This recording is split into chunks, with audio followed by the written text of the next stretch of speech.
Let's get right to it. Welcome to your practical courtroom training on the Bharatiya Sakshya Adhiniyam 2023. In this explainer, we're putting together a comprehensive study guide. But honestly, we're doing a lot more than that. We are bridging the massive gap between just memorizing statutes for an exam and actually executing winning strategies right there at the bench. Because, look, whether you're cramming for finals right now or getting ready to step into a courtroom to try your very first case, a rock-solid understanding of evidence is absolutely foundational. So let's open up this playbook and see exactly how we can transform some pretty heavy legal doctrine into actionable, real-world strategy. Here is our game plan for today's training module. We'll be moving chronologically. First up, the anatomy of a legal fact. Second, presenting evidence in court. Third, managing witness testimony. And finally, number 4, the final verdict, which is all about understanding what proof actually means. Okay, to really start thinking like a seasoned litigator, I want you to consider this scenario. In a murder trial, does the accused's poverty actually matter? Well, unless they stole a loaf of bread like Jean Valjean, the answer is almost always no. Now, personally, you might feel sympathetic or you might think it provides this important, broad social context, but the law of evidence asks one very strict, unforgiving question. Is it legally relevant to the specific charge? See, courts don't sit around deciding abstract questions of morality or social policy. They decide facts, and maintaining that strict separation is exactly what keeps our trials fair, focused, and totally predictable. So let's dive into Section 1, Anatomy of a Legal Fact. This is where we define our battleground. You absolutely need to know the definition of a fact and issue under Section 2G. Think of this as your ultimate trial map. A fact and issue represents those core, principal facts that simply must be proved or disproved. So if you're arguing a murder case, the fact and issue is incredibly straightforward. Did the accused cause the death intentionally? That's it.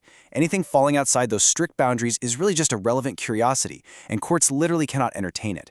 If you try to bring in outside noise, you risk what's called judicial drift. That's when you get sucked into collateral, emotional narratives that will completely derail your case. Nailing down your facts and issue prevents that drift and keeps your strategy totally locked in. It really helps to visualize the hierarchy of facts like a funnel. At the top, the broadest category is just a fact. It's the raw material of reality. But obviously, we don't dump all raw material into a courtroom, so we filter down to relevant facts. These are narrower, they play a supporting role by explaining or connecting things. Then, right at the bottom, the narrowest and most critical layer is the fact and issue. Those are the determinative facts that actually decide the outcome. Basically, facts and issue decide the case, while relevant facts just illuminate the path of that decision. Keeping this hierarchy straight in your head is a total superpower, both for your law exams and in live trials. For a written exam, you'd just memorize those definitions, right? But step into a civil court, and it looks exactly like this chain of evidence for a breach of contract case. Step 1 is your fact and issue. Did a contract breach actually occur? To prove that, we move to Step 2, our relevant facts. Think along the lines of the emails negotiating the terms. But then look at Step 3, a mere fact, something like the defendant's general business reputation. See how the defendant's reputation is just inadmissible noise compared to those highly relevant emails? As a litigator, it's your job to ruthlessly filter out Step 3 before you even walk through the courtroom doors. The main distinction you have to remember here is that a fact and issue directly determines the outcome. You are legally mandated to prove it. A relevant fact, on the other hand, just assists that proof by logically and legally connecting to the core issue. There's a golden rule here you should absolutely memorize: evidence follows issues, not curiosity. I don't care how fascinating or persuasive a particular fact seems, if it doesn't legally connect back to a fact and issue, the judge has to exclude it.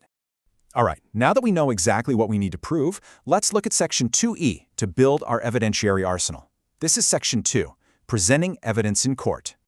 We have to talk about the 2014 landmark judgment of Anwar PV versus PK Bashir. This is a massive takeaway for your future practice because it cements the reality that modern trials run almost entirely on digital data.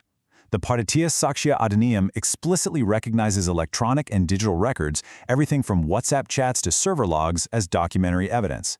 But, and this is a huge but, you can only use this modern arsenal if you strictly follow the statutory safeguards regarding authenticity, source, and integrity. You could have the most perfect case-winning text message in the world, but if you don't lay the proper legal foundation for it, it is completely useless. So how do you actually present these documents to the judge? Well, it comes down to primary versus secondary evidence. The general rule, always, is to produce the original, primary evidence. This is famously known as the best evidence rule, and it offers the highest reliability simply because the original document is the least susceptible to tampering or manipulation. Secondary evidence, like a photocopy or a certified copy, is just a substitute. It functions strictly as a conditional exception. It's only allowed when the original is lawfully unavailable. Maybe it's lost or it's been destroyed. You actually have to prove the original is gone before a judge will even entertain looking at your secondary evidence. Now imagine how all these different types of evidence actually combine in a high-stakes courtroom scenario. Let's say we're in the middle of a criminal trial. Step 1 is real evidence. You physically produce the knife. But a knife sitting on a table can't speak for itself, right? So step 2 is documentary evidence. You file the forensic blood report to show exactly what's on that blade. And finally, step 3 is oral evidence. You put an eyewitness on the stand to specifically identify the weapon. The real physical evidence has to be linked directly back to your facts and issue using this powerful combination of documentary and oral proof. That, right there, is how you build an airtight case. Evidence needs a voice, so let's shift over to Section 3 and talk about how you manage the different personalities taking the stand. Let's get into witness testimony. In practice, you are going to encounter all of these personalities. An eyewitness gives you direct, highly reliable evidence. They are the gold standard. But a hearsay witness? The classic, well, my buddy told me that he saw, that is generally completely inadmissible because you can't cross-examine the original source. Now, what about experts? Usually personal opinion isn't allowed, but there's a strictly controlled exception for expert witnesses. Even then, though, they're advisory only. They assist the court, but they do not bind the judge's decision. And if you end up with a hostile or an interested witness, the court doesn't just automatically toss their testimony in the trash. They scrutinize it with extreme caution, sure, but they can still accept the credible portions. The most crucial point here is captured perfectly in the 1957 Villa-Veluz-Thevar case, which states, conviction may rest on the testimony of a single, wholly reliable witness. This perfectly aligns with Section 124 of the BSA. The law fundamentally values the quality and the credibility of your evidence way over the sheer quantity of your witnesses. You really don't need a parade of 10 weak, nervous witnesses if you have just one rock-solid, unimpeachable eyewitness. Truth does not depend on numerical strength. And let me tell you, that is a huge relief when you're putting together your trial strategy. All right, we have finally arrived at the judge's bench. Section 4, the final verdict, proof. This is the moment where all your carefully curated facts and perfectly managed evidence are weighed to reach a definitive conclusion. Let's look at how all this builds up to the climax of a trial. Under Section 2J, a fact is proved when the court believes it exists or considers it so highly probable that a prudent person would act on the assumption that it exists. The absolute key takeaway here is that flawless, mathematical certainty is not required by the law. Judicial proof rests entirely on reasoned probability. Whether you're aiming for proof beyond a reasonable doubt in a criminal case or just a balance of probabilities in a civil suit, your ultimate goal as a litigator is to satisfy the standard of that hypothetical, prudent person. Now, what happens if things don't go your way? There is a very stark difference between not proved and disproved. Not proved is a totally neutral conclusion. The court is just uncertain. Your evidence was insufficient, and in a criminal context, that usually means the benefit of the doubt goes to the accused. But disproved, that is entirely different. That means the court actively believes the fact does not exist because there is affirmative evidence proving it false. Simply put, not proved means you just didn't bring enough evidence to the table.